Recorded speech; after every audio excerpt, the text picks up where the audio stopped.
እስልምና ሃይማኖት አይደለም። እስልምና የህይወት መንገድ ነው።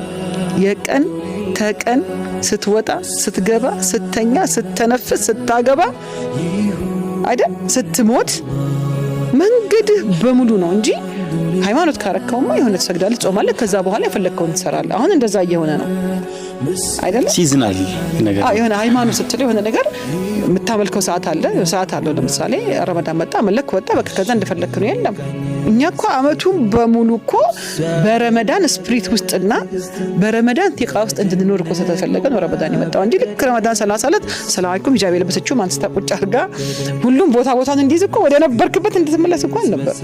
ረመዳን መጥቶለት ያልተቀየረ እየተባለ እየተነገረን ከባድ እኮ እርግማን አለ ከኋላ እንጂ የሆኑ ሰዎች እንትና ሂጃብ ለብሳ ነበር ለምን አወለቀች አንቺ ዱሮ ይስድብ እንደዚህ ከዲን አንፃር ልክ አይደለም። የምታስበው በእስልምና የምትናገረው አይደለም የምታስበው እኮ ካልኩሌት ይደረግበት። ለአንድ ሰው ወንጀል ሊሰራ አስቦ ሲተወኮ አጅር መዘገብበት ዲን እኮ ነው የኛ ዲን አይደል? ወንጀል ሊሰራ አሰብክ እንትና ለሰድበው ሂጅ ልክ ነግራል አልከና መኪናን የነዳ መንገድ ላይ ትዝ አለ አስተግፍሩላህ አሁን አፉ ብዬ ብተውስ ምናምን ብለህ ተመለስክ አይደል?